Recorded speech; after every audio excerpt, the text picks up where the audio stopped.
Hello, and welcome to Today At / This Week At the New Japan Cup. My name's James Trupany. Welcome to the Trupany Show channel. If you're listening to us for the first time, we hope you enjoy the ride. We are going to be at Zepp Arena in Okayama for Night 5 of the New Japan Cup, and we will also be in Takamatsu Kamigawa, Japan for Night 6 of the New Japan Cup.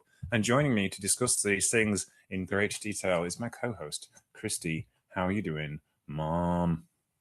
Yeah, I'm doing well. I've been watching a lot of wrestling the last couple of days. I still have a lot to watch because we're recording days 7 and 8, I think, tomorrow. Yeah. And I haven't watched them yet because I didn't want to get spoiled and like make comments based on shows that we're not discussing today. So I'll be watching a lot of wrestling tomorrow too. But, happy days, New Japan Cup. I love the New Japan Cup. I do love the New Japan Cup as well because it's not the same as the other tournaments in the sense of that there's room to bed in with a G1 or a Best of Super Juniors or even an N1. You kind of get a feel of things over 2 or 3 days. The first week is really important, whereas this moves along so quickly that you really don't get that kind of feel, and you maybe don't have the epic matches that you do in the G1 Climax, but you certainly have some more interesting matches you wouldn't normally get. Speaking of yes, it's like today's match. yes, You know the one I'm talking about. yes, that one with the thing that happened. Anyway, Yeah, and the winner and the loser and the loser and the referee. Yes, yes, with the fans in attendance in a seated arena around a square ring, indeed, with ropes and posts. Yes, let's go. But let us go cast our mind back to the 10th of March in Okayama. It was a long time ago. It feels that way, but I've been awake for like 73 hours or something. It feels like that. Anywho, we had this match between Aaron Wolf and Masatoru Yasuda going up against the Knockout Brothers, Oscar and Yuto Ice. This was 8 minutes and 40 seconds. This displayed the utility abilities of the Knockout Brothers because they had to be evil little shits in this particular instance. And they're very good at that. And the following day, they were less evil. In fact, they weren't little not shits so at much all. little shits. One Big of them shits. is a giant. All right, quite large pieces of excrement. How's that? Excrement's a bigger word. Thank you. More descriptive. Yes. What did you think of this opener? I saw this and I had to laugh because this was like the one match that Aaron Wolf got released from House of Torture. New Japan was like, "Do you need a break?" And he was like, "Yes, please."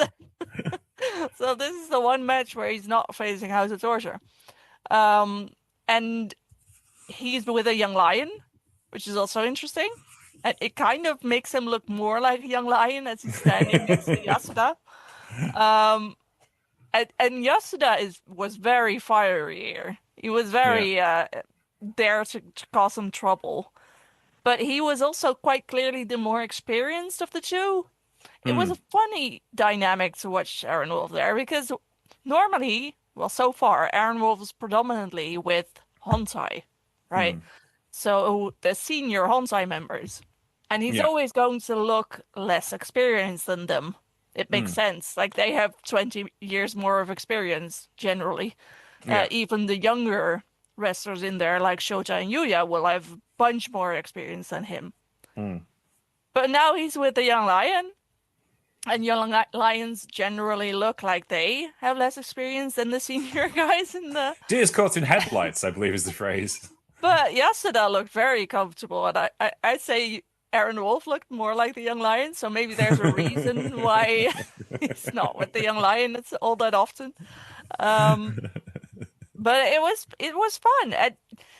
This match is funny because Oscar's been saying shit about Wolf, and it's very curious to me. Have you seen what he's been saying? I have not, no. I have kind of had to lock myself into my usual pattern of watching things bell to bell to get everything watched. I mean, even when you don't, you tend to not watch the backstage promos and the interviews. I get the over, if you will. You have me for that. Yes, right? And the dirt sheets do from time to time go, ooh, so-and-so said this.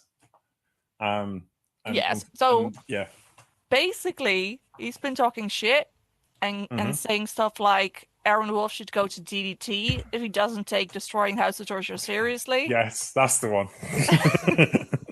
And I was sitting there, oh boy, because it's not just insulting Aaron Wolf, it's also insulting DDT. Like, go to the lesser promotion, right? Go to the funny haha promotion. That outdraws New Japan on a regular basis, but carry on.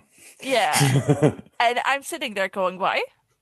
And I was thinking, is Aaron Wolf going to find a tag team partner? And this is his setup, and that's why he's finally out of the House of Torture. But no. He's still in the House of Torture scene, and Yuto, Ice, and Oscar have different challengers. So, huh? It's going to be Dino and Aaron Wolf for the IWGP Tag Team Championship. I guess. What the hell? It just made me wonder, if is this intentional, or is it just that Oscar can't help us run his mouth? Well, here's the thing. Takagi-san, president of DDT, has stepped in and made comment. Would you like to hear? Because I did read this. Would you like to hear what Takagi-kan said? He said, we would very much welcome Aaron Wolf to come to DDT, and he can wrestle for us anytime he likes, because we also, me personally, as in Takagi, also has permission from Inoki to use the Inoki entrance. I did see that. Yes. But I doubt that's the reason why Oscar got involved. It just feels like Oscar sees a young guy with some sort of fame, and he's like, I'll have you, thank you. I will insult you and get people riled up because it's fun. Yeah. He's a shit stirrer, is what he is. He is. Very giant shit stirrer. Yes. He has a lot of leverage when it comes to stirring the detritus.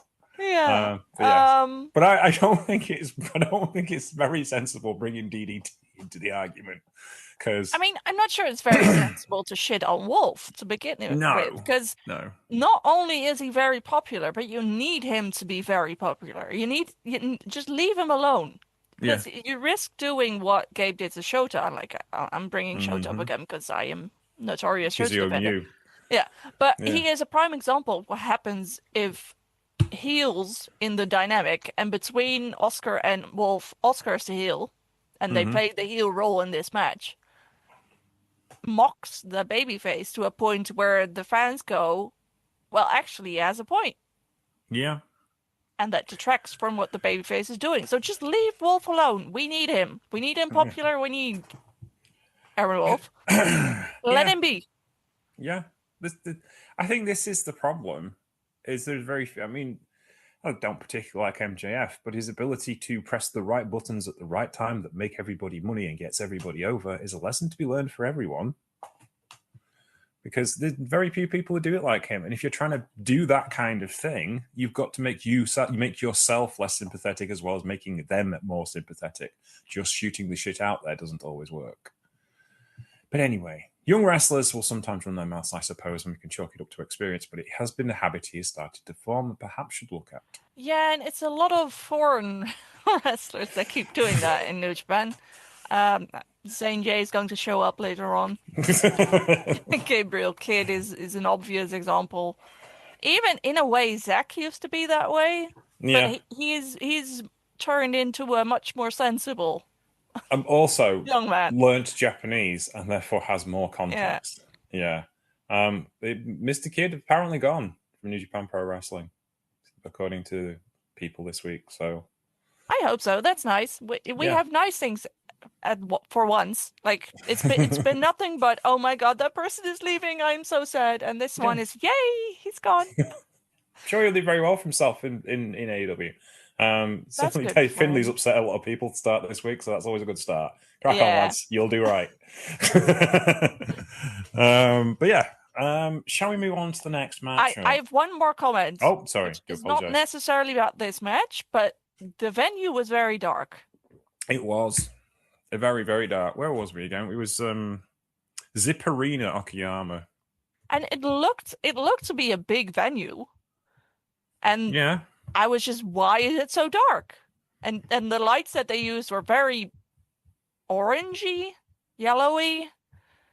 It stood out to me, especially in the first match. Like, at some point I got used to it, obviously, but this Mm. first match, one of my first comments is, why is this building so dark? No one runs there apart from New Japan, as far as I can tell. Maybe this is why. It's yes. It seems to me like I'm just looking at cage match events, and there's nothing there. And they're the only people who've run it this year at all.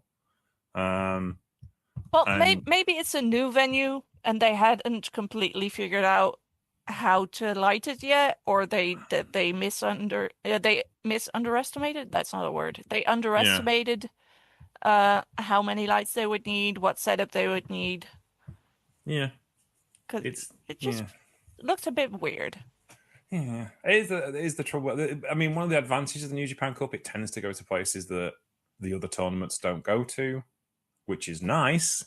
But then also this, you don't necessarily get the production values you're after. Yeah, I'm not saying it was bad. No, It was, you could still very much watch it fine, and especially once the camera zoomed in, you barely noticed it. It just when the camera zoomed out on like the full wide fixed camera angle, that's when you were like, oop, where are the lights? Turn on the lights. Shall we move on? Yes. Go to Revolutionary Army. That's officially cage match wordsing now. They are a thing.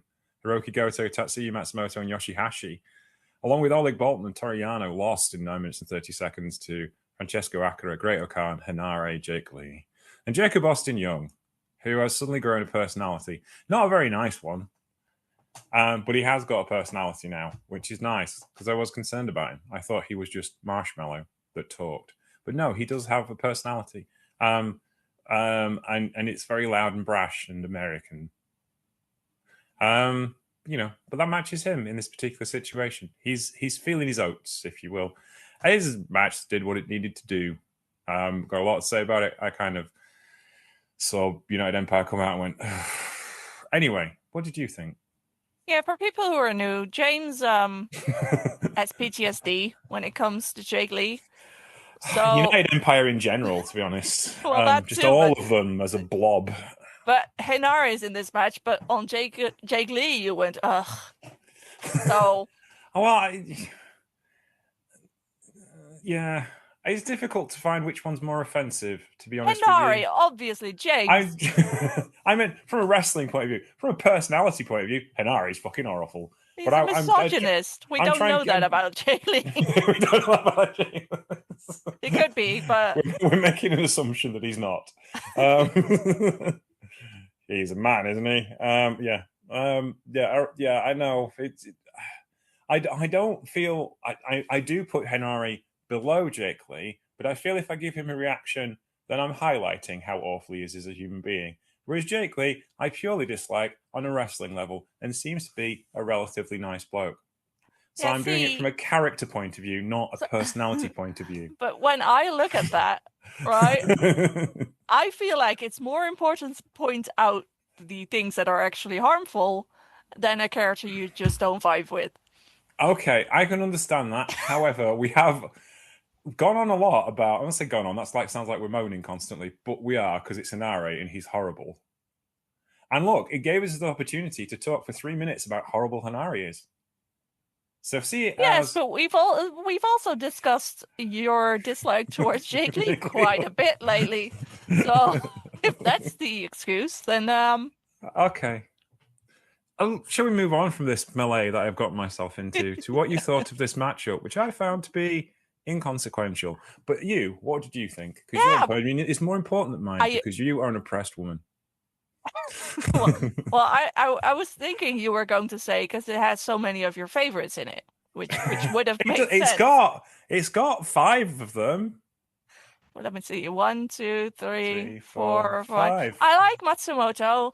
Yeah, see, he's cool. I like him. He's fiery and good. He's fine. So that's 6.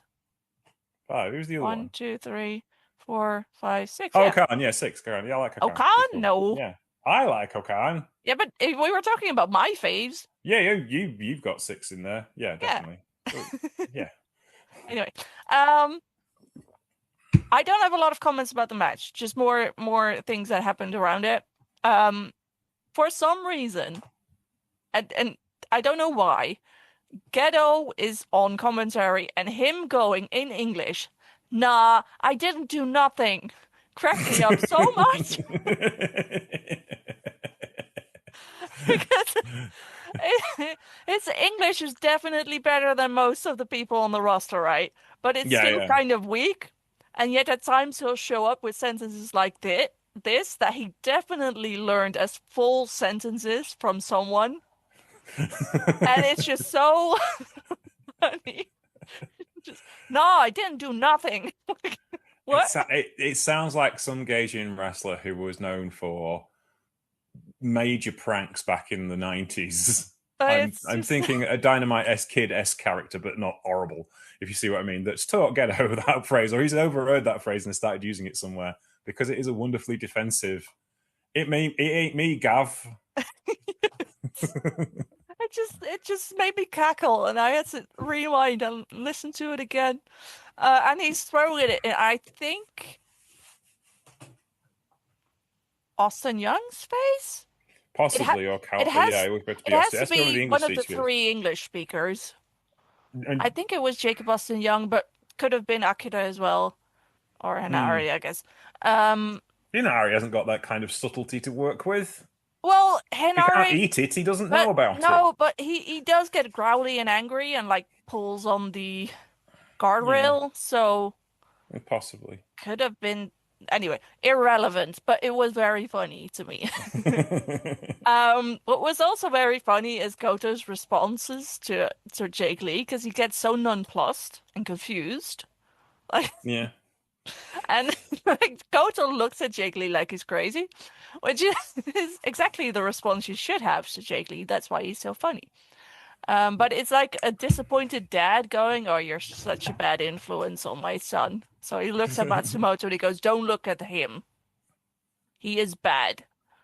And That is the correct that's just a very, opinion. again, very funny thing in my brain. Just Goto being a disappointed father. And Jake Lee going, I am roughly your age. Don't even try this on me. I don't know. How old is Jake Lee? Like his late 30s? Jake Lee is, he says, clicking his cage match page. He's 37. Yeah, late 30s. They're yeah. And Goto's early 40s, I think. He was a late starter, 14-year pro, so he started when he was 23. Oh, ancient. I was trained by Keiji Muto, Matsudatsu Funaki, Taya Keo, and Atsushi Aoki, which is quite a crew. There you go. Carry on. Do you see any of them in, like, does he have a move that's similar to what they Not would? really, because he's Without insults. I'm not insulting him. Give me a second. Just getting ahead of you. I know how this is going to go. I would suggest probably out of all them four, I would say he gets his mannerisms and his kind of drama from Muto. And Kea is probably the closest he gets as far as his moveset's concerned, because Kea was big, heavy striker, and he's got a similar kind of build to him. So I think he probably kind of sees that as kind of a prototype for his wrestling style. And then Muto certainly is his kind of influence when it comes to his character stuff. Funaki's like Chua, and Aoki was kind of like Uemura, that kind of era in all Japan. So he's kind of an equivalent, if you see what I mean. He's like a pure wrestler. So he's had like the biggest well-rounding, but I think probably keyed in on Kia because of his body size. And I would think Muto, you see a bit of Muto in him, certainly from like the over-exaggerations of his stuff. Because he does pantomime, because Muto learned how to do it in like Memphis and Dallas, so he had to pantomime to the folks at the back. And that's what Jake Lee is good at. He does. I don't particularly like what he does, but he does it, sell it to everybody in the audience. And I was giving him a compliment, and he didn't let me finish. You cut me off just as I said, I don't particularly like it. Other people do. Let me finish. I was Why am I not allowed to complete sentences I anymore? was so proud of you. I was like, oh, he's getting through this without a single negative. And then you went, no. No, I can't allow sentences with no negatives in whatsoever. It's the English language. I mean, it was easy enough to add that bit, but I, it's fine. I We almost got there. We're it's a work in progress. I paid nice things about him, and you mean to me again. No, you Yeah, weren't. I know, no, it's fine. Um, Thank you for that. that's That okay. was almost what I wanted. That's what you wanted. Yes, but I was I so would. proud of you. I was sitting That's there the going, core. "Oh, are we getting through this without you pointing out something you don't like about him?" But almost. Anyway, if you go back and watch some matches from KO in the early 2000s and any of the Muto stuff for the last 40 years, even watch him in shoot interviews now, he still does the same things. So there you go. Anyway, carry on. Thank you. It's okay. Uh, a last point about this match. Jacob Austin Young, in my brain, just celebrates whenever he sees that he's opposite a young lion. Because he's like, yes, I am not getting pinned. And Not yeah, anymore. that happened here. So yeah. Yeah, they got a rubber rear jacket now. The let mad one. You're no longer useless. Yeah, should we move on to the next one, which was a little bit more, what's the word? Vital. I guess. You Yeah. guess? You didn't think this one was that good? Okay. I liked it. I just didn't think this was more vital than the other one because I, well, Kazuchi, Kazucha? Kasei Fujita tag with Hartley Kazuchika Jackson. Okada. Kazuchika Okada. Yeah, Kazuchika Fujita. Kasei Fujita tagged with Hartley Jackson to go up against Callum Newman and Zane J, 8 minutes and 5 seconds. There was obviously Fujita and Zane J do not like one another because Fujita's sick of all the young lions coming up, and as he was the first rebellious young lion, and all of these other rebellious young lions have come along, and he hates them all because they're copying him. Zane J being a prime example. And also Zane J is really annoying. So it's worthwhile him doing it to Zane J. And Callum Newman and Hartley Jackson obviously is the main soupçon, if you see what I mean, of this particular salad. And yeah, this was cool. I enjoyed this. Hartley and Callum have an interesting dynamic because obviously they're polar opposites in wrestling style. And it made me want to see the match because I'm a big fan of Hartley. And I'm a fan of Callum as well. I think his work is very good. And I was intrigued as how they were going to do this because it's obviously big immovable object versus spring. And that's styles make fights, but sometimes that's a bridge too far. So I was intrigued. What did you think of this? Well, like you said, Fujita and Zane J have been arguing, and they did it on Twitter as well. And my eyes still hurt from how much I was rolling them because they were talking shit in the backstage comments, and then at some point, I think Zane J saw that Fujita said something along the lines of "Go wash my clothes, young lion," which of course riled up Zane J because Zane J believes he's not a young lion, but everyone in New Japan considers him a young lion, so he is a young lion. And then Zane J's response was to call Kosei Fujita a pussy, which is the biting kind of wit that I expect from a Gabe Kidd copycat, which is great. Very, very impressive. Um, I don't know. I don't want to hate Zane J because he's clearly just doing a character. Like it's clearly Yeah. not that he's actually a scumbag. No, but Gabe Kidd it's is, but yeah. it's still just very grating. It's I think yeah. These it just reminded me of like I watched in a WWE show and Raven, as he was Scotty Levy that then before he was Raven, was prowling around ringside and trying to start a feud, and he would just turn to the camera watching. I can't remember who was wrestling. It was Marty Jannetty and somebody else. He just turned to the camera and looked him up and went, "If these two were dynamite, they couldn't blow my nose." It's just like, and just did a selection of shit jokes. It was a masterclass of how to get heat and not detract from what was going on in the ring. And it is like just saying somebody's a pussy. It's just like, can we not come up with some more dialogue, please? Yeah, I I'm willing to give him the benefit of the doubt. Like I'm going to continue complaining when he's annoying, but I don't think that's his fault necessarily. I don't think he's a bad person because he's annoying, and this is because he is a young lion, And Yeah. he's never done this before, and he's surrounded by really bad role models. Like, clearly Gabe Kidd's been talking to him. You've got Callum Newman in his ear. You've got Henare there. Like Osprey is some sort of influence. They are not known For their intelligence. for their great choices when it comes to this kind of shit. Or So, intelligence. Yes, and Karen. at this same time, what I do like some of the things he's doing. Mm. Like the annoyance at the entrance Yeah. music. Great bit. Really Yeah. fun. He's very easily riled up. Great. He's constantly having a go at people you know are going to pin him. Yeah. And that's good because you are a chicken shit heel. You should get pinned and be wrong about your Yeah. confidence, right? Those Yeah. are all great bits. It's just that he defaults to, very Gabe Kiddish insults. Aggressive. Far too aggressive for his own good stuff. Yeah, well, aggressive I think is fine, but But not this kind of lowbrow yeah. bullshit. Just Yeah. going around calling people pussies. Yeah. Eh. And yeah, there's also the point. Copying Gabe as well is also a bit slavish too. It's been done once recently. Don't do it again. Think of something else. Yeah, and it just makes me worry that he's going to look at Gabe and go, "Oh, Gabe likes, straddling the line. I can do Yeah. that." No, No, you you can't. can't. No one should. Keep No. away from the line. No. That's his It thing. Leave him to him. it is there for a Yeah. reason. Yeah. I would prefer that to be able to like you at Yeah. some level.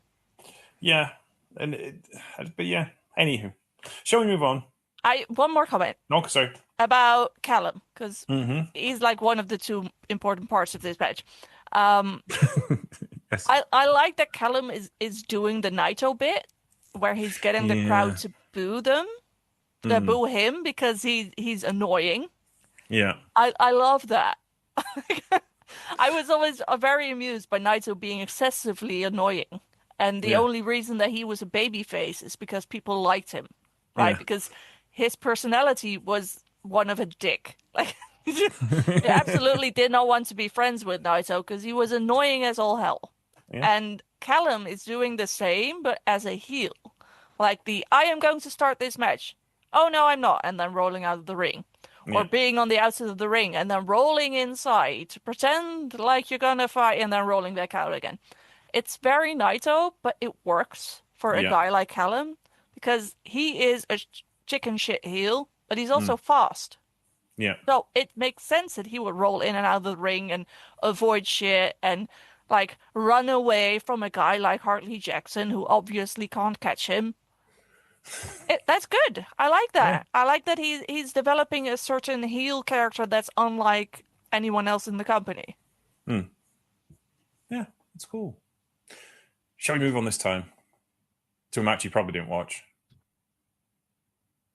I did not watch. I do have some things to say because shit happens. Yes, Takeshi Kojima, Shota Umino, and Tomoyaki Honma lost to the House of Torture, Chase Owens, Ren Narita, and Yujiro Takahashi, accompanied by Dick Togo and Yoshinobu Kanemaru.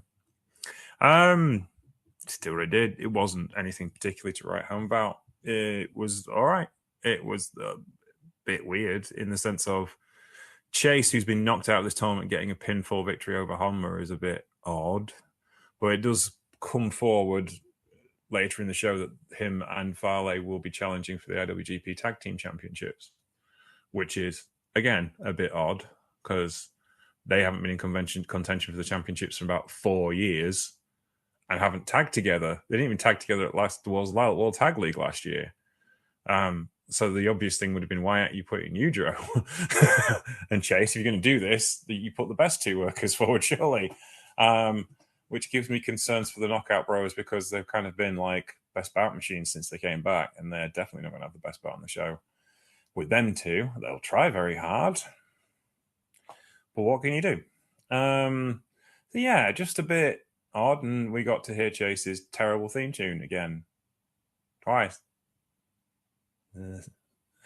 What did you think of this? Or what's your comments to make about this match you didn't watch?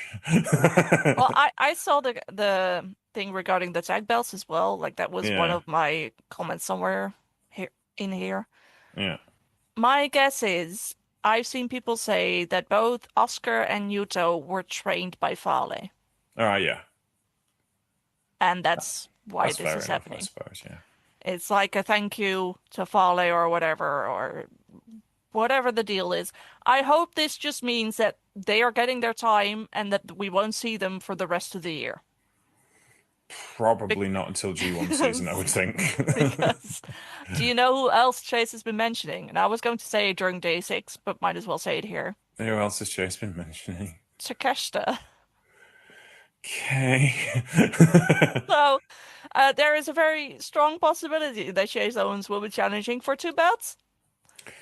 The thing is, he's kind of got like promoted just by Evil leaving. And it's true. He's no longer bottom rung heavyweight in House of Torture. He's now like,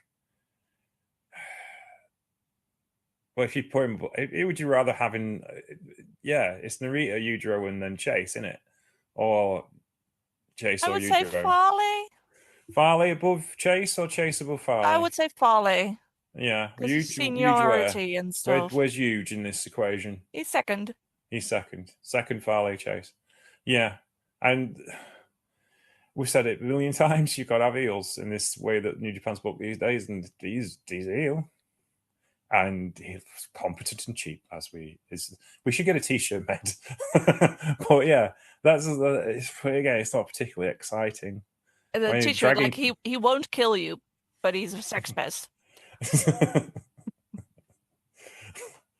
Competent, cheap, and unsafe. Chase Owens since 2013. But not that kind of unsafe. No, not that. No, he's a consummate He's like, professional in a no, professional no, ring. Chase That's Owens. no problem. Chase Owens, safe in the ring, unsafe everywhere else. Yes. Walking liability, Chase Owens. There you go. That's a bit of a ring to it, hasn't it? But yeah, I'm dragging Takeshita's ass back to Japan, just for one match. No. I want it to happen in AEW. You want it to happen in AEW? Away from me, please. I think Gabe might just like rescind his contract and sign with WWE if they got Chase. No, I'm actually very curious what would happen if Chase Owens showed up on AEW. AEW TV. Just to see the response of the crowd, because he's been in the New Japan company for so long, but he's never gone on any tours in his home country. Wants him because no one likes him. Yeah, that's it. He only gets bookings in Texas Indies, and that's it. Texas and Japan. Texas and Japan. Oh well. I mean, to be fair to him, he got Noah to go. He got Kenta to go to Texas with him to go. Then they won a tag team championship on Indies in Japan, which is he nice got Noah to go to Texas. He got Noah to go. I meant Kenta to go to Texas with him. But yeah, that was nice of him. However, yeah, no one else wants him. I'm just like amazed he never went back to the NWA because they'll hire anyone. And he's kind of made for them, but New Japan are paying more money, so I assume that's the reason why he stays. But yeah, anyhow. Yeah, and I think New Japan gives him a certain kind of fame that NWA doesn't. No, yeah. And he's a vain fucker. So and for some reason they value him. So yeah. But again, cheap and competent. Yeah. What else? I did want to bring up something else. First of all, the Chase win was very funny because my entire timeline was like, why does Chase Owens get to pin another one? I'm going to be kind to New Japan and say it's because he's the odd one out. He's not still in the tournament, and you don't want to give any hints as to whom is winning. So for a lot of these matches, it's the guys that aren't in the tournament that either get pinned or pin someone. And between Honma and Chase Owens, it's like they're both shit. So pick one. So I guess that's that. But I did really like this mental image of New Japan going, well, he needs to get his win back because he looked weak in his 20-minute loss to Shota Umino. So let's give him that pin, guys, because, he lost in 20 minutes to one of our up-and-coming stars. Whoa, can't have that. So here we are. Yeah, believe it or not, Chase has a above 50% win rate in his entire career. I think that's because it's like the Jacob Boston Young situation, Mm. where when they're winning a match, a lot of the time they pin Yeah, the opposing team's lowest ranked yeah, wrestler yeah, because the others are busy with yeah, yeah. important feuds. Yeah. That is the thing. It's like I think Chase had more pinfall victories than any other wrestler in New Japan one year, just because, and that's how they protected him to make him a threat to people. That's why we may need you to challenge for a title because of whatever. So therefore, they have to protect him one way or another and make him seem like a threat. So he ends up winning meaningless tag team matches, but it keeps his win-loss record fairly impeccable. And then he gets against actual wrestlers and loses, which is kind of the story of his life, I suppose. Yeah. Reality strikes with Chase on a regular basis. Uh, anything else in this particular matchup? Yes, because Well, that's a very serious yes. who is in this match, James? Other than Uh, Homa and Chase Owens and that would be Shota Umino. yes. And Yeah. do you know what story he and Yujiro have been trying to tell? Yes, I do. So the story is that when Shota was young and back in the day, before Bullet Club Yujiro, even in Chaos Yujiro, when Yujiro was in Chaos, he used to play catch with Shota, and Shota had his childhood baseball mitt and glove, and ball, and was trying to have one more game of catch with Yujiro, which is so nice. Isn't it? It's just like this is a very Shota style storyline. It's a very kind of like redeem your childhood storyline and live your dream storyline, and I like that.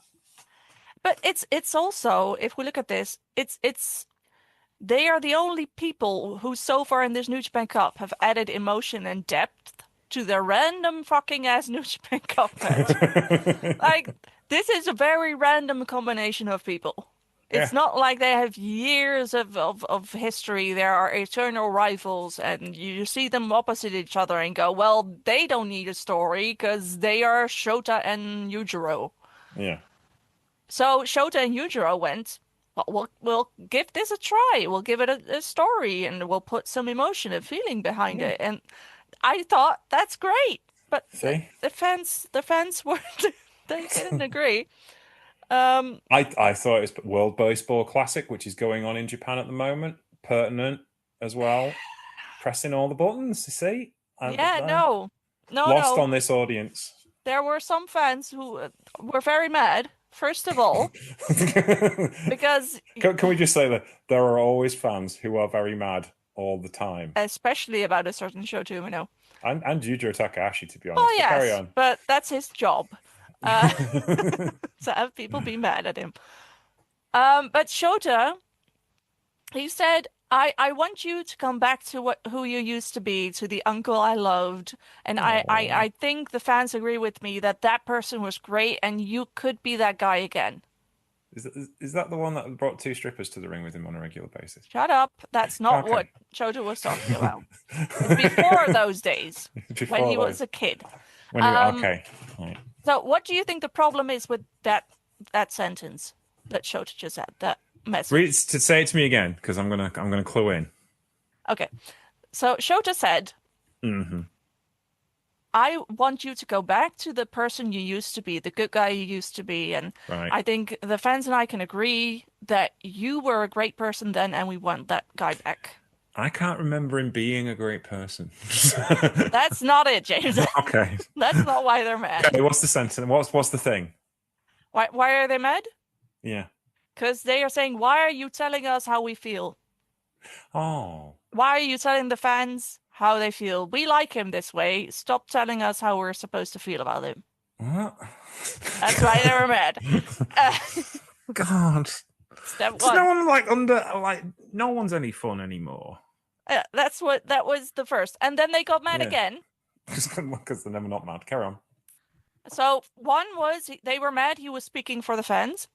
And then another reason why they were mad is because they thought Shota was the one who came up with this story. And they were saying, well, aren't you acknowledging that you're riding on the coattails of your dad? Oh, for Because crying she out loud. wouldn't have this relationship with Yujiro had it not been for your father. Should you be acknowledging that? Your thoughts? Yeah. How many stories did Bret Hart have about Stu that he used as fodder for storylines? How many stories has Cody come up with about Dusty and Dustin and used it for storylines? It's pro wrestling. Nepotism's kind of baked in. And if you aren't like on board with that, it's going to be a rough ride. And the only reason why you're picking on him is because it's Shota. If Cody did that, a lot of WWE fans would be like, well, of course he's going to do that. His relationship with Dusty. Of course he had a relationship with his dad. It'd be stupid not to use it. He was one of the most famous wrestlers of all time. Had Finlay still been in New Japan and he mentioned his father, there wouldn't be a problem. No. The NXT this week, Charlie Dempsey, at the behest of his own father and Fit Finlay, joined a faction to be part of that, whatever faction that they are part of. I can't remember. And it's not like Shota went, oh, my dad and I. No, he just said, I used to know you. You were a family friend. Yeah. And people were like, well, that's because of your dad. So are you? Yes, that's what family friend means. People were actually mad. And I was sitting there, but this is what New Japan wrestlers do. They take a small bit of their past and they weave a story out of that because they want to add some meaning to this match. And it just felt so wrong somehow that Shota and Yujiro, it's not like Yujiro is being forced to do this. No. Like Shota said, we are doing this, and Yujiro said, are we? Must we? Please not. Yujiro does this all the time, the mother. It does. Right? He did it with that angle they had with him and ELP when ELP stole Peter from him. And he does little angles like this all the time. Him and Hangman. They're adorable little tag team. Yeah, and he nearly turned on the house for early this year in their Big House of Torture pay-per-view, didn't he, as well? That was the story of that. He does it all the time. it's just, Yujiro likes Shota. I'm assuming Shota came up with it because he likes doing this kind of thing. And Yujiro was like, yeah, that sounds good. Let's do it. And it created the most emotional storyline in this entire New Japan Cup. And they're mad. And it's like, as well, Yujiro has the best wrestling IQ of anyone on that roster. By a mile. Right? Because he was the one who saw the future in NATO, not anyone else. And he was the one who pushed them to be in a tag team and pushed him to be a singles wrestler because he could see how good he was. Like, Yujiro is massively, they won't keep him around if he wasn't, right? He is massively useful to the company in various different ways. And it's like having a road agent in a wrestling match when he's on a tag rope, right? So he knows what he's doing, right? All of this experience in that company with that audience, knows the audience like the back of his hand, is one of the best heels in the company and has been for the best part of 2 decades. Yujiro would have said, yeah, I don't think it's going to work, or you can maybe change it and we can tweak it and do it like this, but I get where you're coming from. He wouldn't have just not agreed to do it if he didn't think it was cool, because he's got the streak of say, that's stupid, I'm not doing it. But he didn't. He played into it and played it perfectly. Executed it exceptionally well. Yeah, and what other stories been told this New Japan Cup? None really. They tried. They tried to add something, and the fans were like, "No, Shota Umino bad. We hate this."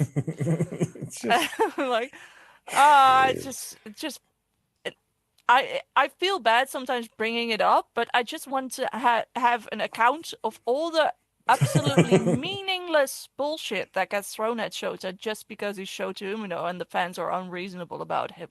It's not, but I will point out, it's not even Japanese fans because they've taken to him really, really well. Well, it's definitely also Japanese fans. Oh yeah, but not the majority of them.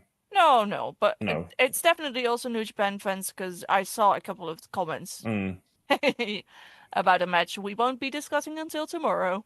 Indeed. Shall we see what's cooking in this next match? Yes. I don't know why I use that phrase. That's not very unlike my language choices. It was a bit Dwayne Johnson. Are you American? Bit 90s for me, to be honest with you. I don't know what happened there. Anyway, TMDK, Ryo and Zack Sabre Jr., who will be facing each other in the second round of the New Japan Cup, tagged up to defeat Daiki Nagai and Yota Tsuji in 12 minutes and 9 seconds. This was fun. This was a lot of back and forth and a lot of bluster and a lot of woo, and I liked it. I thought it was good. What did you think?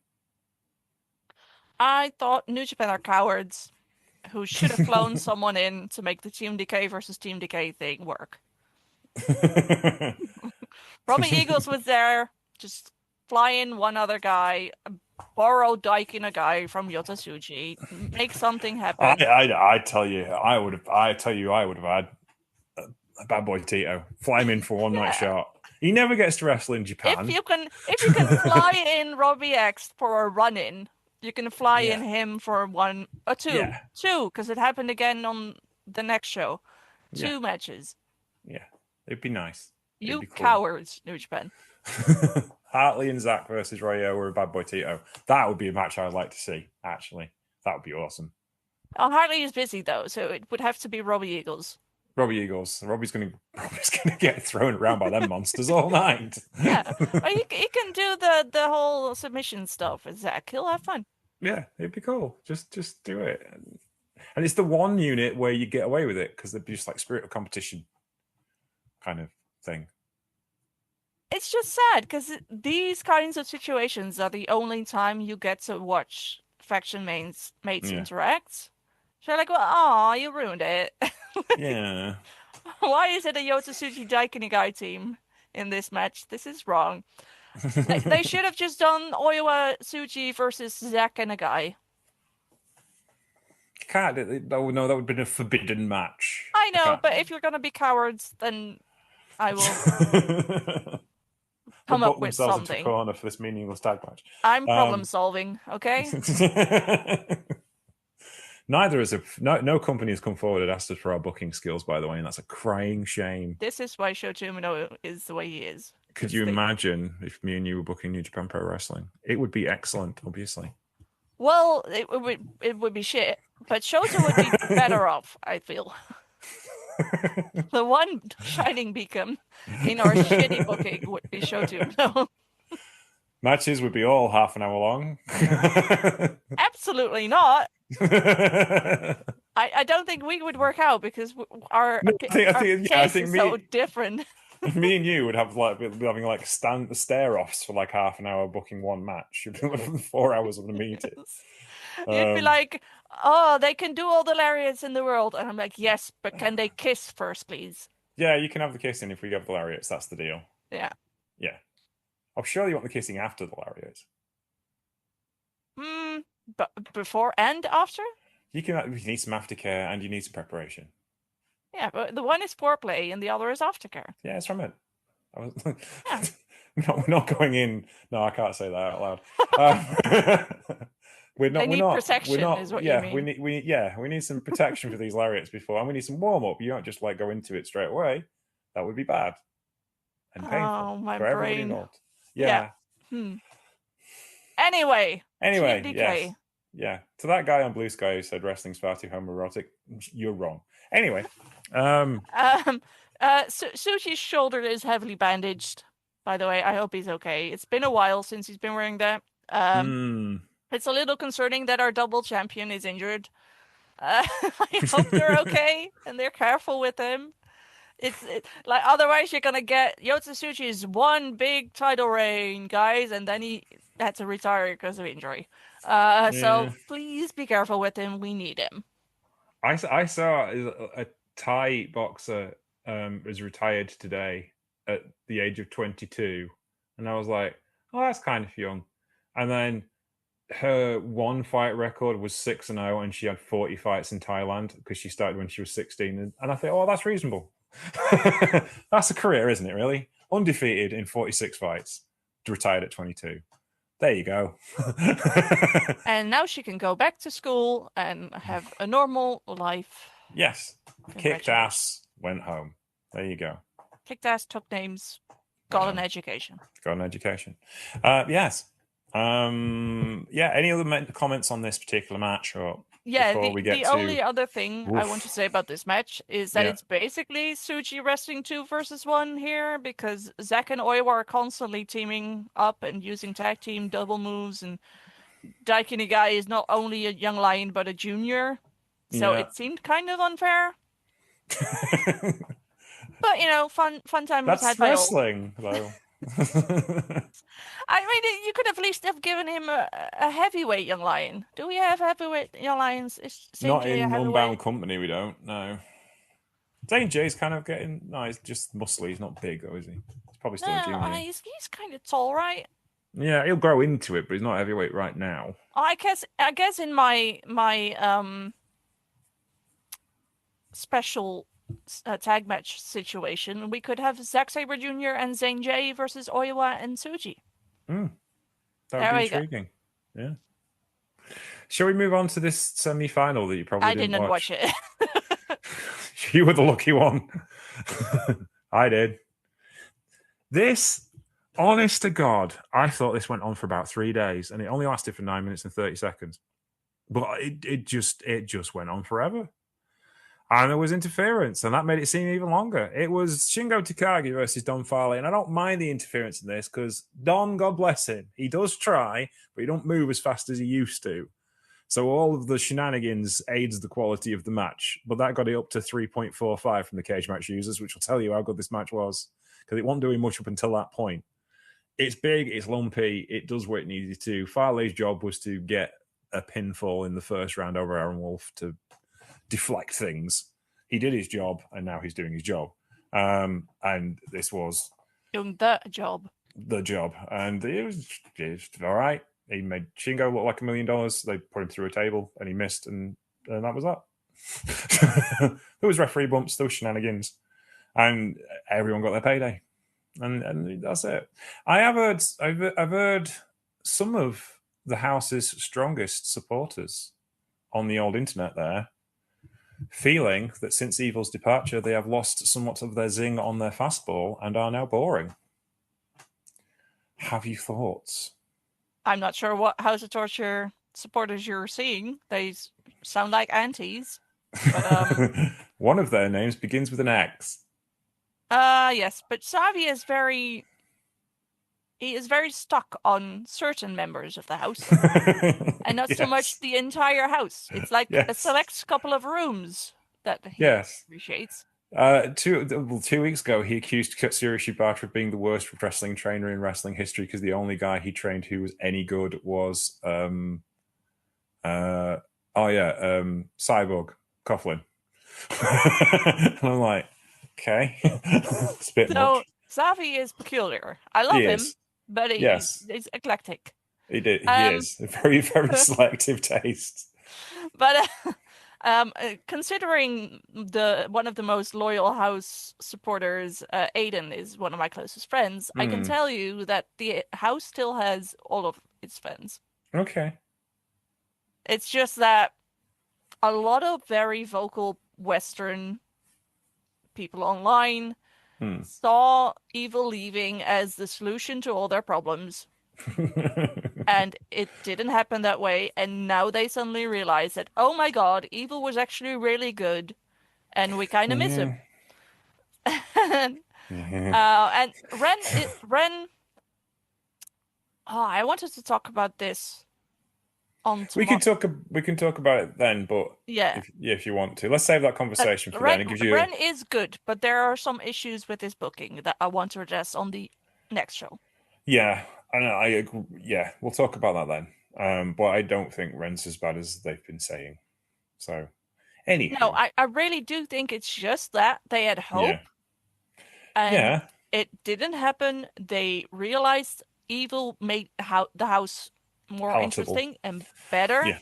Yeah. And because of Evil leaving and Ren becoming its new leader, New Japan is putting a lot of focus on the house currently, which is understandable.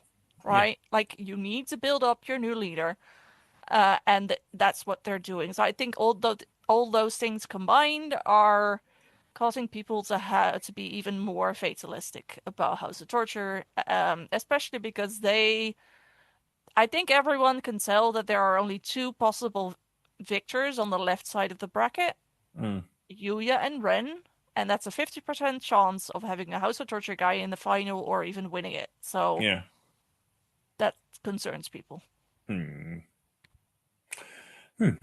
Shall we get on to the main event? Talking about Yuya. Yuya Uemura defeated Drilla Moloney 22 minutes and 28 seconds. This match was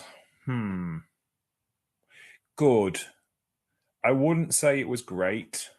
I think there's more on the table, but there wasn't a lot of heat between them either. There wasn't an awful lot going into it other than these two guys are good wrestlers and it was going to be fun. And it was. And I like the mix of the fact that Yu is pure science and Driller is science plus power. And that was an interesting kind of style. But stylistically, they're actually pretty similar. And that doesn't always kind of gel. I won't say it didn't gel, but it felt like there's more and they could tell a better story than what they've done so far. I think that'll come in the G1 or something along those lines. There'll be a title match somewhere down the line that will make these two really pop. But it felt like this felt like the start. It didn't feel like the thing, if you see what I mean. Does that make sense? Yeah. Yeah. I really liked the match, but I can see what you mean. Yeah, I think it was great. I enjoyed watching it and it was a lot of fun, but I think there was more. It wasn't as snug as perhaps it could have been, but I don't think they particularly wanted to be because they've got a long tournament to go and it's a match that is kind of like not full of heat, so there's no need to be snug, is there? You just have a great wrestling, you just have a good wrestling match, and I think that was probably where it was kind of like there was not a lot of the stakes didn't seem quite as high as perhaps they should have done, but that's okay. Yeah, I was a little torn on some issues in some parts of this match, not issues, parts of this match. Because on the one hand, you could tell that they've been working on this. Yeah. They've been discussing what they were going to do. And Drilla kept up with Yuya in the beginning, but he does keep ending up on the back foot, and that's because that's Yuya's game, right? The whole grappling and stuff. And then at some point, Drilla takes over. And I like that, but at the same time, it kind of felt like two matches. Yeah. Like the beginning was Yuya's match, and then we got to Drilla's match, where Yuya gets baited into forearms, and then Drilla takes control, and the match devolves into throwing Yuya around and baseball slides through the ropes, and throwing Yuya into guardrails, and like the war dog in Drilla came out for a second there. He was like, "It's still here, bark, bark." And there was a very funny moment where Drilla manhandles Yuya into the corner, and the crowd gasps. Like that's the Fujoshi's in the crowd going, "Yes, sir." It made me laugh. Just stay right there. It'll be okay. Can we get the camera out? Yeah. So I was a bit conflicted about that because I do see the point of telling that story. Like, oh, this is the part where Yuya's in control because this is his style. And then this is the part where Drilla is in control because this is his style. But that does kind of lead to two separate matches. Yeah. And not really like they're opposing each other. It's like both of them are playing at each other's roles instead of facing each other with their own style. Yeah. And then there was the finish. And I like the finish myself. I thought it was intriguing. I'm very torn on this because I do like the idea. But let me just explain what happens for someone who may not have seen it. So, Drilla hits the Drilla Killer on Yuya Uemura, and the entire crowd is shocked, right? Because everyone thought Yuya's winning, but Drilla just hit the Drilla Killer. And that finisher was so protected that everyone knew the moment Drilla hits it, that's it, match over. Except the match wasn't over here because Yuya rolls through the Drilla Killer somehow. Yeah. And then pins Drilla. And my only thought here is, does this make sense? Yes. I think it does. So. I think it does because of the way it was done, in the sense of I think they perhaps could have you could have put some more movement in before Drilla delivered it, if you see what I mean. So it felt like he was shifting his momentum, which is what he did. And in the kayfabe of it, I said like Marcus then. In the kayfabeness of it all, as Marcus would say, he rolled through with it and brought Drilla with him. So the mechanics of it work, but I think he needed to put a little bit more prep in it to make it look a bit more realistic, because you kind of like, yes, the Driller Killer is the most protected finisher in New Japan. So, yes, I agree with you to an extent, but I like the concept. Perhaps the execution could have been better. I like the concept. I can see what they were going for. I just don't think the execution works at all. Because if you look at, I went back to watch it again. This is weird because you're going back to like analyze moves. Yeah, I know. I'm sorry. I won't do it again. But I went back and I had another look and I was like, why does this feel off to me? Because Yuya only rolls through after Drilla has already hit the move. It's like he lands and then he starts rolling. Yes. So it shouldn't really happen if his spine's been compressed. Yeah, that's the problem. Yeah, that's why you needed the movement before to get it looking more like a intended move. Because now it looks like Drilla's just hit his finisher and Yuya is so unaffected by it that he can roll Drilla up. Yeah. And that, one, it's illogical. But two, that completely destroys the Driller Killer. And just to point it out, this is the first time someone's ever kind of sort of kicked out of the Driller Killer. Well, he escaped, I suppose. He escaped, as in he doesn't get a 1, 2, 3 because of after hitting the Driller Killer, and not because there's outside interference. It's a 1-on-1, and Yuya gets out of the Driller Killer in some way after it's been hit. And that's my only. People were very angry, and I'm not that angry. I don't think it's horrible. But as we've established, people are always angry. But but I can see why they are angry. I do think the idea is good, and I bet this was the idea simply because they wanted both of them to look strong, and they were like, Drilla was like, well, what if we do this? Yeah. And Yuya's like, yeah, okay. Like Drilla gets rolled up, so it's not a clear pin. Finisher, yeah. And Drilla got to hit his finisher, so it's like, well, if Yuya didn't, just roll out of this, then he would have won, right? So the idea is good to keep both of them strong, but it just didn't quite work because it just felt like Drilla hit his finisher, and Yuya was like, haha, this is nothing to me. I'm rolling you up. Yeah. So but still good match. Yeah, no, I can see where you're coming from. I think they probably could have prepped it a little better, but I was like, oh, that's genius when I saw it. So I was like, I'm the opposite, but I can see where your issues are with it. So yeah. It just felt like Yuya getting hit by the finisher and then him rolling. And like, why are you rolling? You should be dead. I think it felt more like a old school British style finish to a match rather than a Japanese finish to a match, if you see what I mean. Like, we don't see quick pins that often, realistically. But it's the kind of thing that a British wrestler would come up with. So I completely agree with you. This is probably Dan's idea.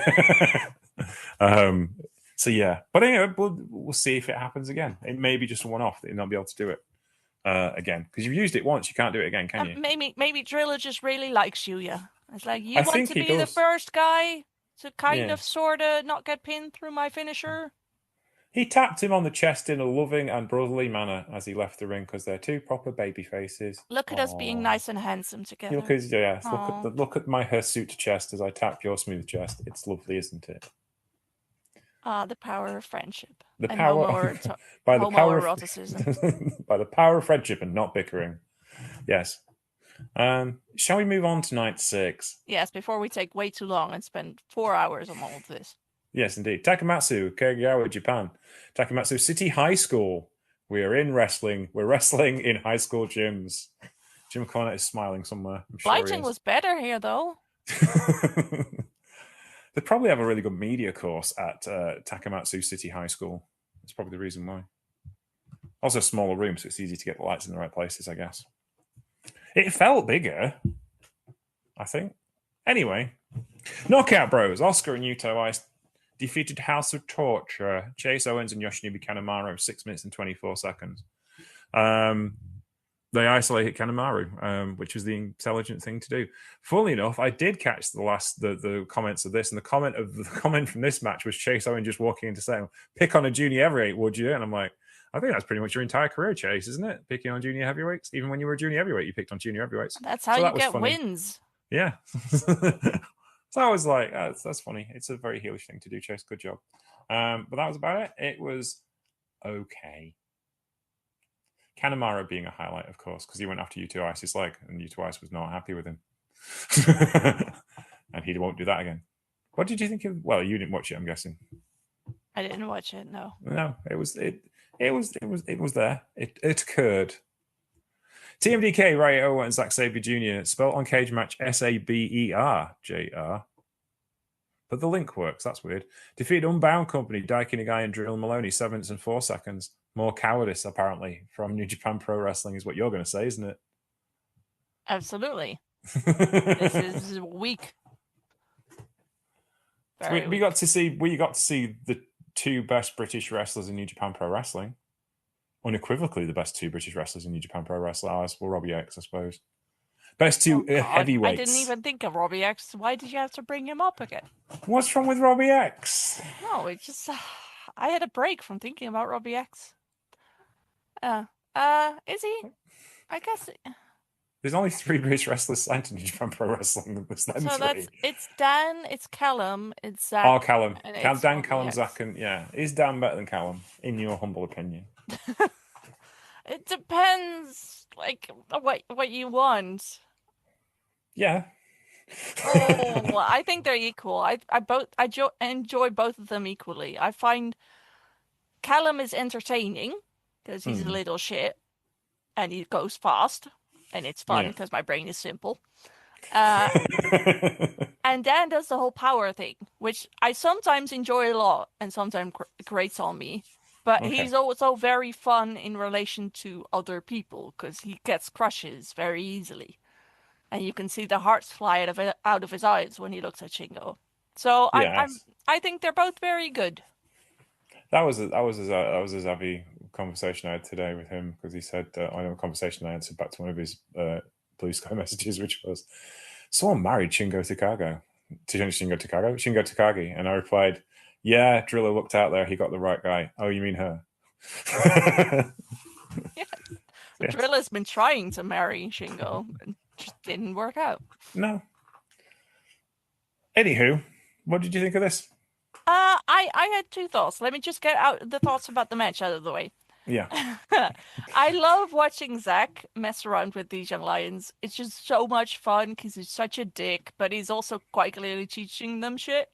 And at the same time, I loved how personally offended Drilla was when Zach choked out Daikin Nagai. I was like, how dare you choke out my pet puppy? He's way too adorable for this. And Zach was like, what? Why are you... Look at that afro. Why are you mad? Exactly. I'm not sure if Zach choked him out or just caused him to tap. I think it was causing him to tap. But choked out sounds more violent than hugging him very tightly. This is the thing. It's like I watch like amateur wrestling stuff and jiu-jitsu stuff on my Instagram reels, and I'm like, it's just really intense hugging, isn't it? Yes, it is. Zach is very good at hugging in very creative ways. He is. Yeah. And then my other thought while watching this is that I should have known that Oiwa was winning, and I guess that he was against Yuta Ice. Because this is just the perfect scenario, right? Zach versus Oiwa. Because either Oiwa wins, and he beats his mentor, which catapults him up the card, or he loses to his mentor, the guy who should be better than him. So it's an easy loss for Oiwa to take. Yeah. That's why this is like the 3rd New Japan Cup in a row that it's Zach versus Oiwa. Yeah. Because it's so safe, right? Yeah. Zach is going to give Oiwa a great match, but everyone understands why Zach beats Oiwa. Yeah, and he gives him a gauge. You can gauge how well Oiwa does over the years. Yeah, so it's very smart, and New Japan is doing something well for once. It is. It's a very All Japan way of thinking about things, to be honest. Like those kind of like the old, not current All Japan, Baba era All Japan. It's a very Baba idea of like you have a gauge against a guy. Like Kobashi wrestled Misawa like 7 times, I think, before he beat him. And each time the match went a little bit longer, and there was more moves, and he'd got more moves in, and he'd developed new moves to beat Misawa. And that's the story, then, isn't it? The story is like, how can he get past this guy? And you have the added extra layer of faction mates as well, which brings in new tensions. It's very clever. Agreed. See, we agree on things. Sometimes. Let's see how long that lasts. Not Jake Lee. Not Jake Lee, no. Why did you bring him up again? Because he's the first thing I think of when I think of you things we don't agree on. Something. When I think of your misery, I think of Jake Lee. See his smiling little face. Like, oh, yeah, Jake Lee. Anyway, shall we move on? Yes. oh, yeah, it's one of your faves in this one. Yes, but also Don Farley. So. Did you watch this one? No. No, you forgo your Shota experience because of Don. I look, I watched Shota versus Chase. and that's then, as much as I can deal with. And I watched Don Farley in another match somewhere because I was curious. And I'm just tired. Okay, I know how this is gonna go, and I'm tired. So. Okay. Aaron Wolf, Shota Umino, and Toriano defeated Dick to Go, Don Farley, and Yujiro Takahashi in 6 minutes and 29 seconds. If you ever imagine, I'm going to put this, describe it like this. If you imagine Toriano in a match, but wrestling three guys, this is it. You didn't need Shota Umino and Aaron Wolf. They were superfluous in this particular situation. They did the spots. They were lovely. God bless them. But this was Toriano starting a match, complaining, and then taking a roll-up victory when House of Torture were inept at cheating. And that was it. It kind of perfect little dumb match. Big dumb wrestling match, as I call these things. And good big dumb wrestling match. Protected all the people it needed to protect. Got through the story, filled the card. Everyone went, ooh, and everyone's happy we move on. How's that? Is that a good description of a wrestling match? I'm not sure it is, but it was the one I gave. I can't say it was wrong because I didn't watch it. This was a 5-star classic. Should have headlined the Tokyo Dome. Should have run it for 45 minutes. Shota Umino, 2-time Wrestle Kingdom main eventer. Should have done. And they should have got Tanahashi to referee it. No. Yeah, there you go. TMDK, Hartley Jackson and Kosei Fujita defeated United Empire, Callum Newman and Zane J. 5 minutes and 35 seconds. Zane J has got bounced around by Hartley Jackson for 2 weeks. It's been fun. I'm not sure Zane's found it fun in character, but he's being paid and it's his job. So there we are. 5 minutes 35 seconds. This seemed a lot shorter than I thought it was. What did you think of this? Well, one of the things that Walker said during this match was a lot of people look down on Hartley because of his advanced age. And I was like sitting there going, stop calling him old, Walker. Or you. Words. Come here. And I'm not entirely sure it's his age that's the issue here. I think it's more the bulk. Yes. So, yeah. That made me laugh. But then I looked at the interactions between Callum and Hartley, and I think they just work so well because Callum works super, super hard to bump and stuff, right? Yeah. And Hartley both needs the other guy to do most of the work, but he also gives Callum a reason to turn himself inside out. Yeah. So I think they just work really well together. Callum is fast, and he makes up for the fact that Hartley isn't. And Hartley just looks at him, and Callum does a double flip out to the outside of the ring. Yeah. So it works really well. Yeah. And then Saint J got pinned because as much as you yell that you're not a young lion, you are, and you are going to take that pin even after calling Fujita a pussy. Yeah, exactly. Don't call Fujita a pussy. You're going to lose. Well, he was always going to lose because he's a young lion. So that's it. Those are the rules of New Japan Pro Wrestling, and yes. Yeah, that's why he's constantly saying he's not a young lion. He's like, I will convince you I'm not a young lion, so I don't have to take the pin every time. But it's not working. That's not how it works. I think you have to get better at wrestling and thus proceed in your career. No. The Gabe Kidd school of thought is if I yell loud enough, I will make things happen. Yeah, before Gabe Kidd started yelling, he was a pretty competent professional wrestler. Saying Jay has to get that bit going first. Well, I guess. um, where are we? Do you want to go talk about the next one, or are we all right? Yes, let's talk about the next one. James, who's in this? Francesca Akira, Jacob Austin Young, some other guy, and they wrestled. Sorry, it was Jake Lee. Go I, to I Revolution. Can I just say that I need a Jacob Austin Young Jake Lee tag team because the tag name Jacob Lee would be really funny. Jacob Lee. Yes, Jacob Please. Lee. It sounds like something. I can't think what it is. Jacob Lee. It sounds like a law firm. Jacob and Lee. That's why it's funny because it kind of sounds like a normal name. Yeah, it does. Sounds But like they then should have a we detective know series. that it's a tag team. Jacob L. Lee or something. Yes. Anyway, they tagged with Francesco Akira, which is not a name that will fit into a film noir, sadly. And they went up and go to the Goto Revolutionary Army of Hiroki Goto, Tatsuya Matsumoto, and Yoshihashi. 9 minutes and 11 seconds. Once again, Matsumoto raised ire by both being young and successful. And Such the young is the way lion. of things. Yes. When I say successful, I mean in terms of young Lion's success. He has nice hair and he smiles a lot, which is a heinous crime. He has abs. He has abs. Oh, that's just the worst. You're not allowed to have abs until you're 30. That's just wrong. Jacob is still working on that. No, yeah. See, but he's not spending enough time on a tanning bed either, is he? Really, to make them pop like Matsumoto does. Matsumoto is going for the Honma, which I'm not sure I appreciate, but yeah.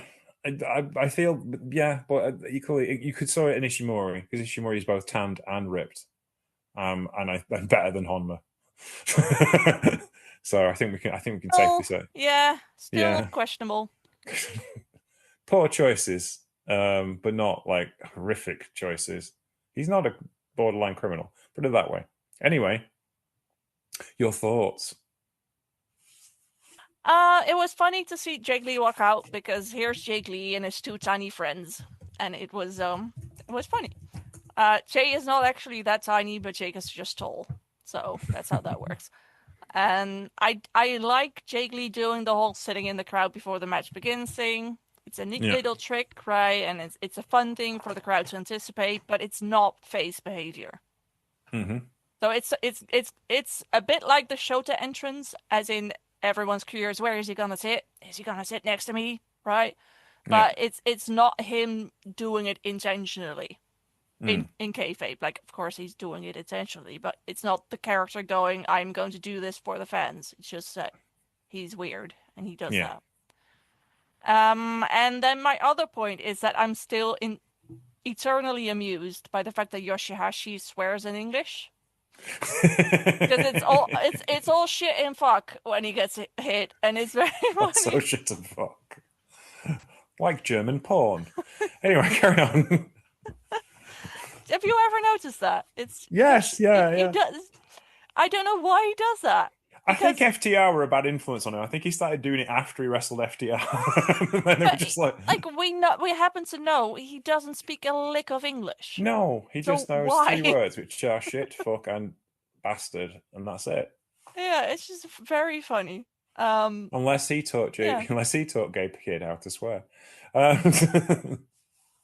But yeah. Yeah, no, it is weird. It is really cool. Miki Iwata from Sendai Girls has abs and is tanned. So I'm saying Matsumoto, and as far as I know, she's very unproblematic. So I'm saying Tetsuya Moto is taking the Iwata path to professional wrestling. That works. There you go. A better role model than either Ishimori or Honma. Speaking of whom, did you stand this match? No, it is empty for me. It's empty for me. That was your best phrase. This match is empty for me. It died on the vine. No, sorry. As in, there's no comments here.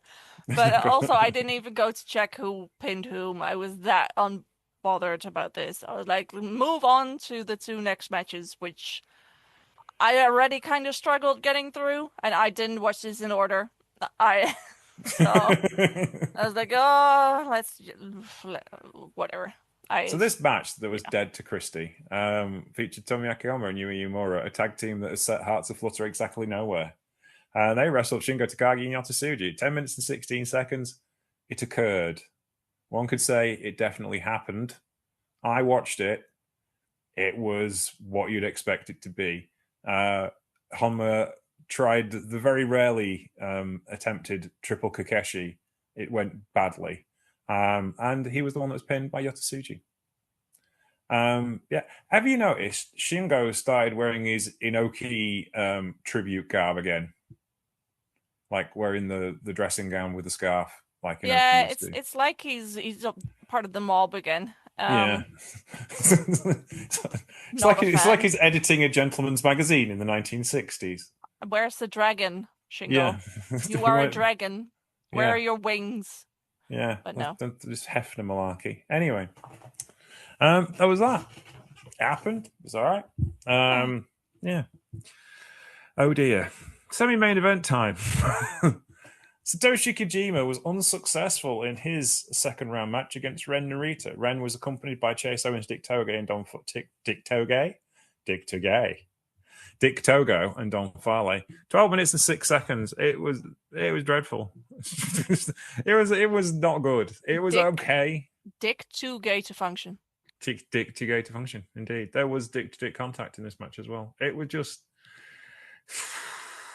No, it just did it. It was a clown car match, and it was all right. I don't mind it so much, but you got Kojima, and you could actually put something together before you got to the clown car, and there wasn't enough of the nice stuff to make it worthwhile. It's too short for what it was. Kojima could still go. He's still one of the best wrestlers in the company. I know they don't like push him because he's not young, but he goes off to MLW and he runs the show, and it's like, so he's not bad. Do something with him while you got him. Sorry. What did you comprehend this one? I was so bored watching this. There was what at the beginning I had a giggle because Walker goes Ren the moment the House of Torture guys show up. Ren does this thing that all of the House of Torture guys do, and it's hug Marty Asami or whoever happens to be the referee at the time. So Walker goes right in the loving arms of Ren Narita goes Marty Asami.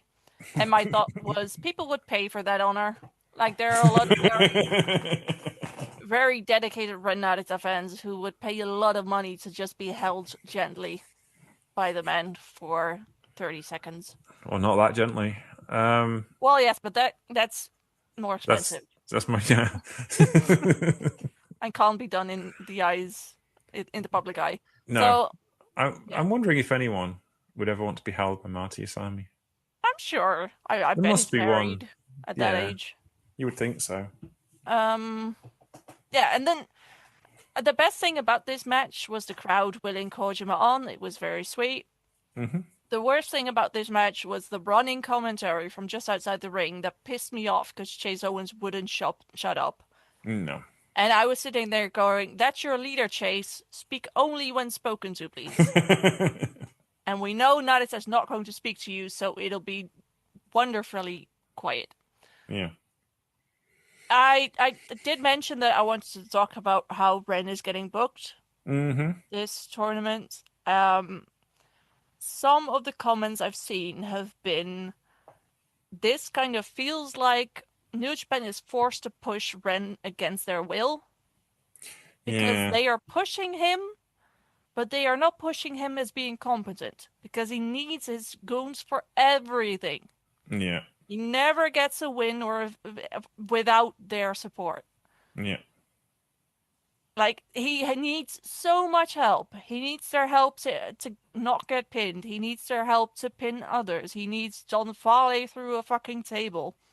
He needs so much. And that's the thing Evil also did, but he always felt like he could hold his own for the most part. He would get some near falls in his matches. Yeah. There'd be some 2.9 counts, which would kind of like, well, actually, he's quite good. And if I look at the way the two newly crowned leaders are being presented in this tournament, Ren Narita and Callum Newman, who's technically not the leader, but kind of is, It's difficult to explain. Uh, He's the manager with behind the money man. he's a guy who doesn't want to call himself leader because that's dangerous. So he's yeah. Anyway, Yeah. it's irrelevant to my point. Hmm. Um, I'd say Callum is being booked very strongly. He doesn't need all that bullshit. It's not like Jake Lee is out there with a chair every match. Hmm. He can wrestle his own matches and he's a heel and he's annoying, but he doesn't need help from his team to win his matches. No. Narita hasn't done anything without their help. It's like he can't go to the bathroom without Yujiro zipping up his pants for him. And that just feels like the opposite of what you should be doing Hmm.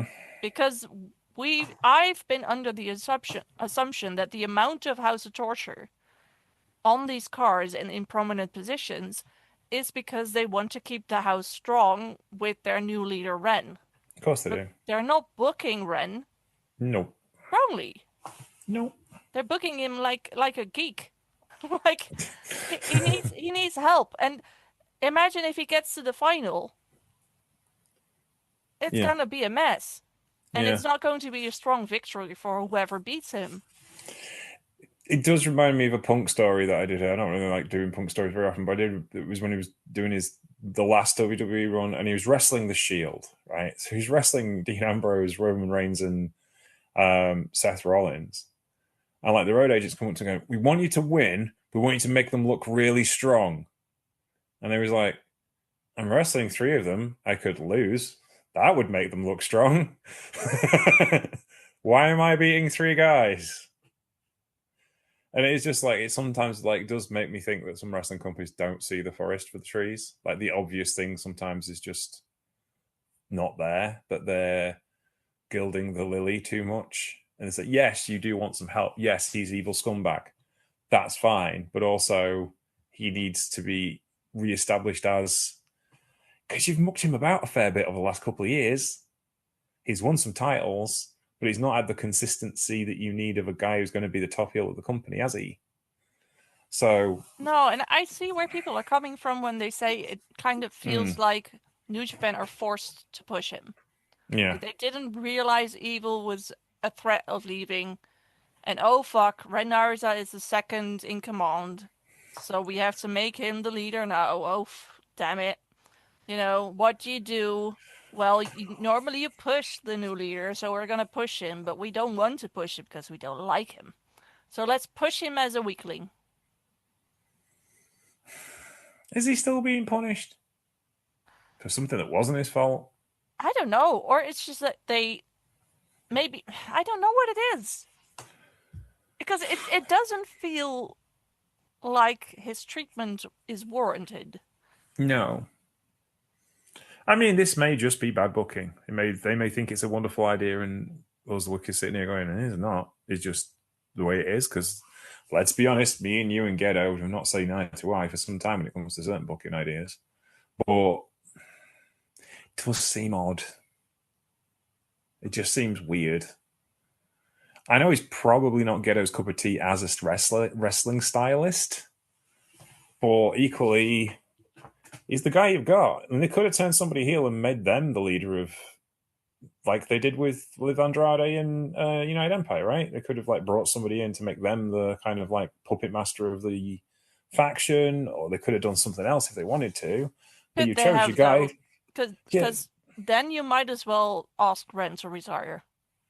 they could. Yeah, I'm not saying that. What I'm saying was if they didn't like him and they wanted to do, if they wanted to do something more direct or a different direction, they could have done. They had the opportunity to, but they didn't. They went with No, him. So why not go with it? I'm not no, saying they but should have done. I'm no, saying no, if no, no, no. But I mean, if you put a new leader in place, even though you clearly have a replacement leader in there, that's kind of a death warrant for Ren.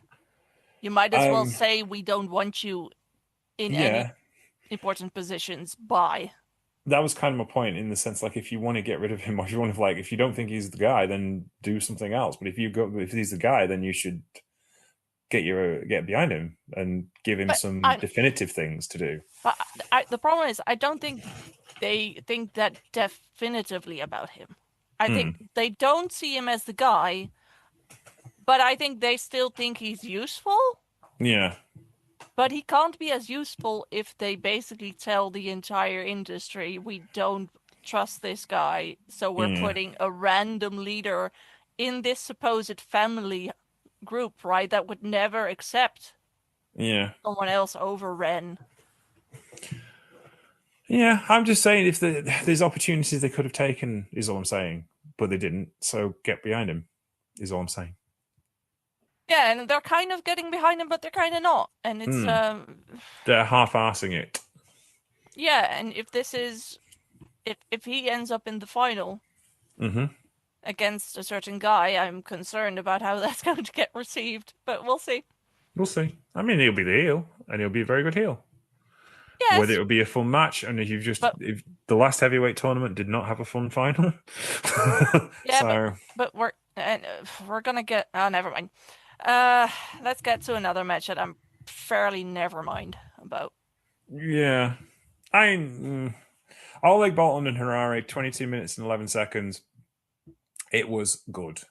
Again, similar kind of thing to the Uemura Moloney match, but this one was more along the lines of, why am I watching the same guy wrestle the other guy? It's a bit too mirror image for it to kind of work the way they wanted to. There was some big meaty men slapping meat stuff. I did enjoy that. Henare is not good enough to carry someone. Oleg isn't experienced enough to carry someone. So they had the match that they could have. And in 2 years' time, they do have a much, much better match. But we're talking about what's happening today. And it was perfectly fine. It did what it needed to do. It was a bit long when you've got two bruisers like that. I think if they'd done it in 17 minutes, they could have got a lot more said. But equally, you got to fill a show out, and 700 people paid to come see you wrestle. So you got to do the thing, don't you? So yeah, I think it was probably a little bit overly long, and I think it'll be better again in the New Japan Cup in 2 years' time. And it was perfectly fine for what it was, but I don't think it was everybody's cup of tea. Is that fair? Yeah, Yeah. yeah. It's all right. You can be proud of me. You said something and I looked something up, a stat. What did you look up? Because you said Henare doesn't have the experience. No, I said Oleg didn't have the experience. No, and Henare doesn't have the ability. no, I don't think you did. But okay, that's okay. And I had a look at when Henare debuted. 2008. Yeah. 2008. How long did he have before he joined New Japan? Before he was... He joined in 2016, so that's 10 years in the New Japan system. That's amazing. And he can't carry Oleg.